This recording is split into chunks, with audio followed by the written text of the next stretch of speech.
This is Trend Following Radio, where great thinking comes alive.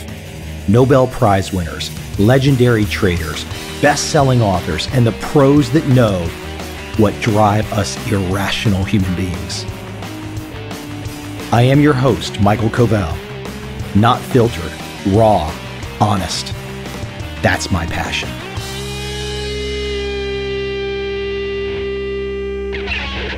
You think you can read the chart and predict tomorrow. If you read the chart, predict tomorrow, you can bet here and exit somewhere in the future because the squiggle, the pattern, will say this is what you should do. Elliott Wave, Gann, who knows whatever amount of other nonsense you can find across Facebook groups and Twitter daily. This is what people push nonstop. Go on to Amazon. You can find untold numbers of books on technical analysis. Technical analysis. You can predict this. Just trade your favorite market and wait for these wiggles and boom. Trend following is quite different. Trend following actually has more in common with the guy that's made billions off horse racing out of Hong Kong, has more in common with Jeff Bezos' daily work, has more in common with Mike Aponte, MIT Blackjack team. Go back to one of my early podcast interviews. More in common with venture capital. More in common with dating. Now, that might sound controversial. I can think back to the first time that I heard this type of thinking, taking small losses. And that's what we're ultimately talking about here, because prediction is futile. So all the guys out there that have their charts and attempt to predict what's going to happen tomorrow, forget that. Nobody knows. So what you can do is try a little bit. Does it work? Oh, shoot, I got to take a small loss. Let me try again. Oh, shoot, let me take a small loss. Let me try again. Oh, shoot, let me take a small loss. I remember Larry Hite for the first time saying to me, he had his friend, Harry, and you can go find this clip on YouTube with me and Larry. But Larry had this friend named Harry, and the idea was Harry would walk up to 10 beautiful women on the streets of Manhattan. Did not know them at all. Hey, let's go to coffee. 9 out of 10 would say jump in the river. One of them would go to coffee. Now, when he got 10 of those ones, one of those 10 would say, hey, either a date or perhaps something a tad more fun happened. It was all about trying and trying and trying and small losses because there was no way to know which one would be the one. I caught this article. Chase Amonte. I don't know anything about Chase. So if Chase is good or bad or whatever, it's not my fault. I don't know anything. But he has this article, Picking Up Girls in the Game of Asymmetric Returns. He talks initially about Nassim Taleb's book, Fooled by Randomness. And to quote Chase, reading it or listening to it on audio, you can see a great many parallels between stock trading and seduction. And you also come to understand why some men succeed at picking up lots of different pretty girls and why most men never will. In many things in life, but especially in trading and in pickup, I know somebody out there is already going off the rails because I'm using this example. Tough luck. This example is fantastic. Back to it. In many things in life, but especially in trading and in pickup, there is what you'd call an asymmetric distribution of returns. And that means that by participating in trading for stocks or picking up girls or anything else with an asymmetric distribution, you're opening yourself up to asymmetric returns. But the mind does not take well naturally to asymmetric returns. It doesn't grasp them. It isn't built to work that way. And the result of this is an endless abundance of great returns for those few souls willing to go against the grain, fight the emotions that go with it, and chase down their asymmetric returns in spite of their struggling and fearful or frustrated brains. And an endless source of frustration and disappointment for the majority of souls who just go with the flow. Chase continues, 95% of men out there play the dating game by betting they will win. Now, let me do one disclaimer here. I don't know how women play the dating game. I'm a man and I have no clue how women play the dating game. Ladies, you're welcome to email me. Back to Chase. They are so certain of their own inevitable victories that they plow colossal amounts of time and investment into a girl, one they're hung up on and can't stop thinking about, and gradually eke out small gain after small gain. I'd be the first one to say, at least in my experience, my personal experience, with grandparents that made it to a 50-year wedding anniversary, with parents who have made it to a 50-year wedding anniversary, Chase sounds a little bit like, hey, that's impossible. But then again, let's look at the numbers. How many 50 wedding anniversaries really happen in the population? Good point. I don't know the data. Back to Chase. In their minds, they know they will get her. It's destiny. They imagine the sex, the relationship, maybe the wedding and children. In fact, most women have a number of different men chasing after them at any given time, imagining all the same things, and all equally relatively certain that these women will recognize their special bond and these things will come to pass. Until the market crashes of the dating game rear their ugly heads, that is. That's when the girl you've been working on for months and making gradual, steady progress, you thought, suddenly announces she has a boyfriend now or that she only likes you as just friends. Suddenly, instantly, immediately, all that time and effort you had plowed into inching your way toward success with this one girl is wiped out. The market's crashed and you're back at zero. And you've got to go start all over again from nothing. Now, as I share my parents' and grandparents' experience, clearly that's not normal. Around the world, what are we at? A 50% divorce rate? Relationships are tough, really tough.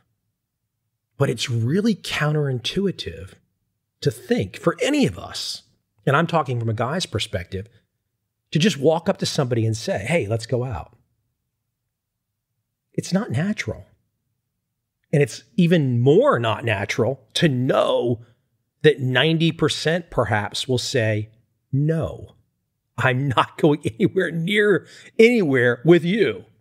You're a stranger. I don't know who you are, et cetera, et cetera. But the numbers are out there. There is an edge. Back to trading, back to venture capital, back to horse racing, back to blackjack. There is an edge out there if you use that system. The system of approaching cold, complete strangers. The system of approaching cold markets that you know nothing about.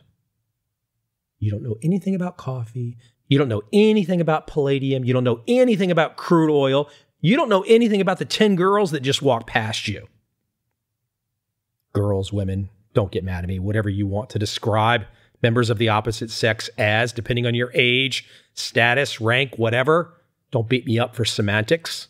But you see how these things connect? They're absolutely connected. It's all about a distribution. It's all about the asymmetric return. And how do you get there if you can't predict that woman that I see right there? She'll be the one.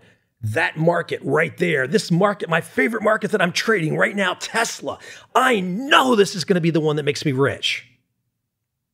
Like, that shit doesn't work. Now, of course, there's going to be the lucky outliers. But is that the way to play the game? Now, of course, anyone listening right now, thinking about taking numbers and strategy to dating and seduction, it doesn't sound very romantic. But you know what? 50% divorce rates don't sound romantic either. The playing field is messy. With a messy playing field, whether that's venture capital or stocks or blackjack or seduction, if you know the damn playing field is messy, you got to do something different. That's the way it works.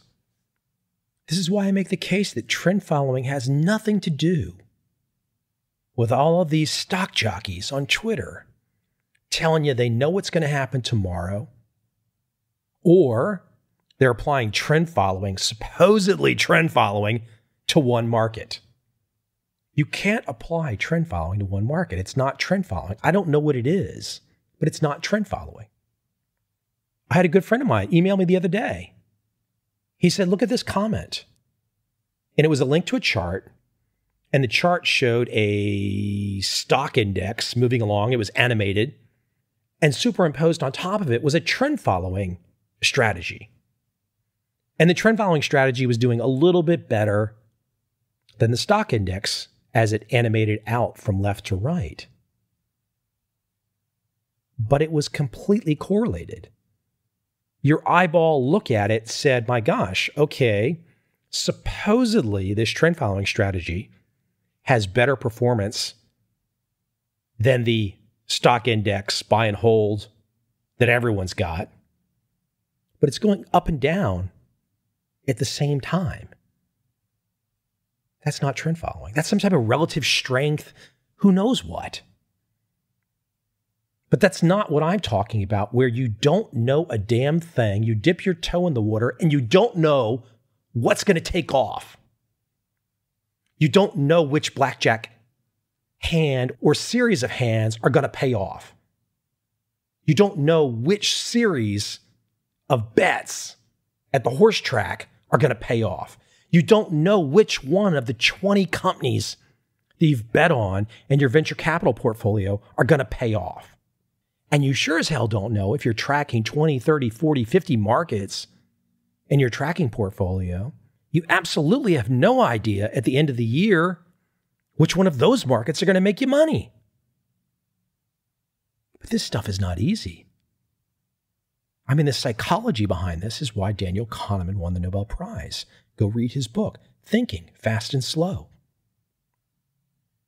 This mindset of finding the asymmetric return starts with psychology.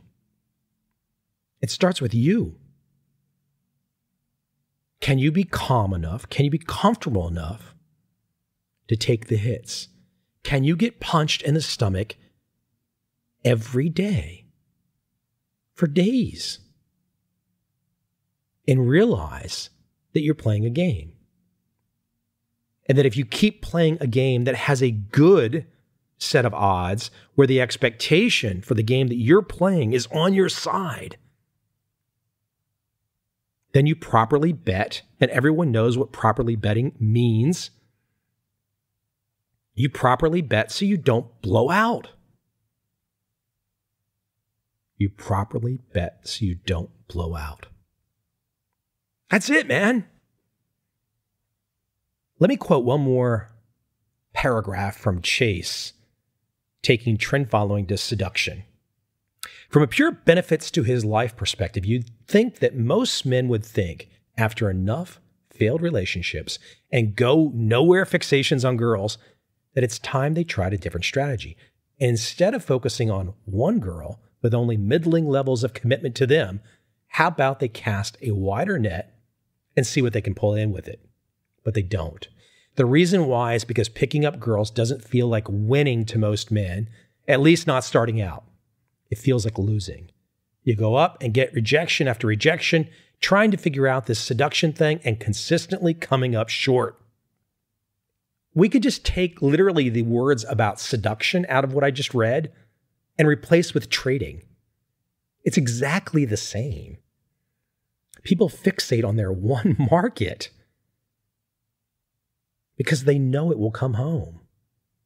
I've mentioned it several times in this episode so far. Horse racing.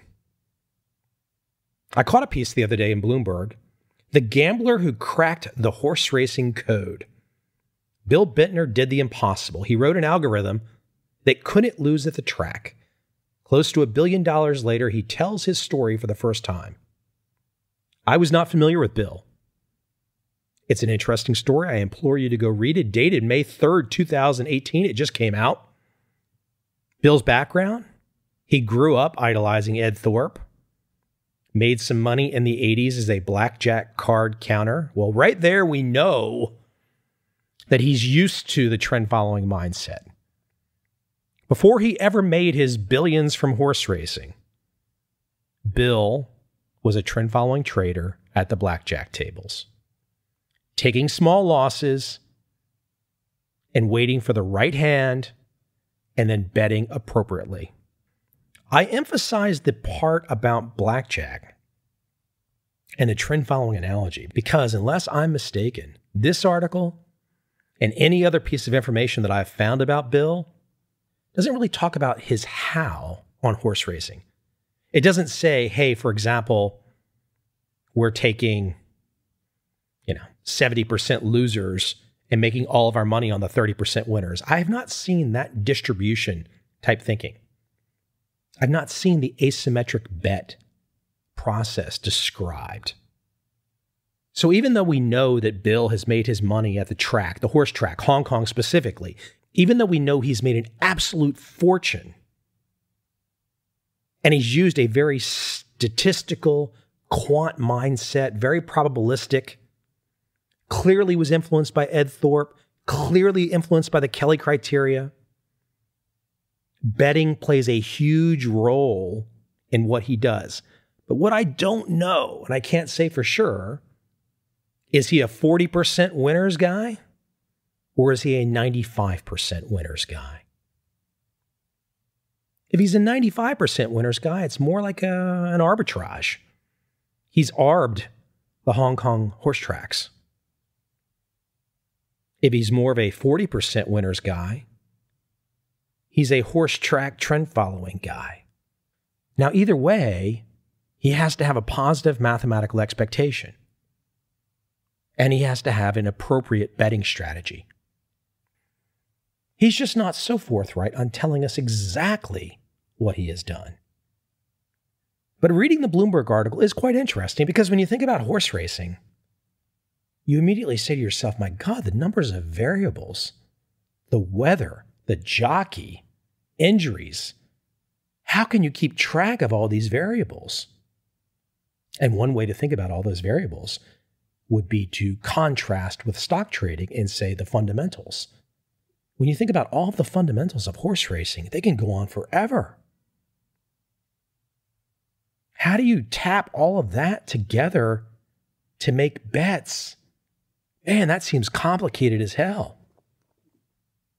In the Bloomberg piece, though, Bill did give one tip, one hint that makes me think he's probably more of the best trend-following horse racing gambler ever. He said that his big breakthrough was looking at the public odds for the horses. He was able to take that data and use that data by modifying it in his code to come up with his system. That is not inside information. That's publicly available information. He's using publicly available information. He moved away from the idea that he could find out the fundamentals. And with public odds modified in his proprietary way, and with a good betting strategy, he's made billions. Check out my episode 606 on this podcast series. Jeff Bezos is a trend-following trader. It's the same mentality as Bill Bentner at the horse track. Bet small, cut your losses. Bet small, cut your losses. Right back to dating, bet small, cut your losses. Venture capital, bet small, cut your losses.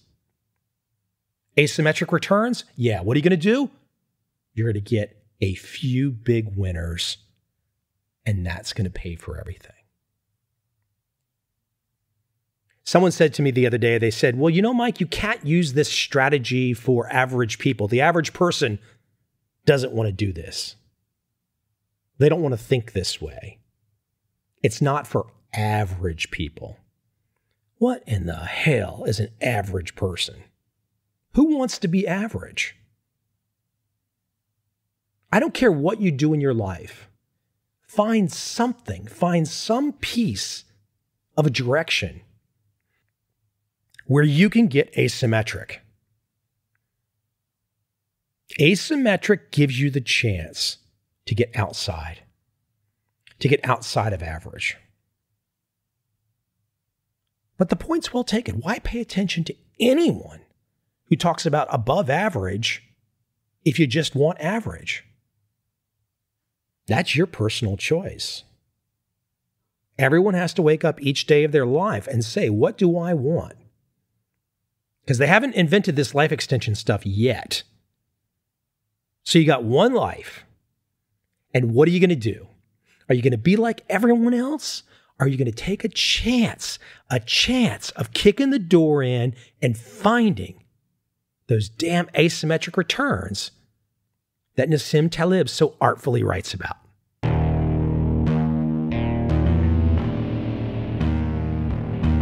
I see a time when those awake will understand how to make money in up, down, and surprise markets. Whether new trader or experienced, college student or financial advisor, protecting against a crash or just trying to make a lot of money, Trend Following offers everyone an answer in uncertain times. To get started immediately, send me an email, michael@covel.com. I will send you the right trend following steps to take along with my free video. But if you want to buy and hold, trust the government and trust Wall Street, this is absolutely not for you.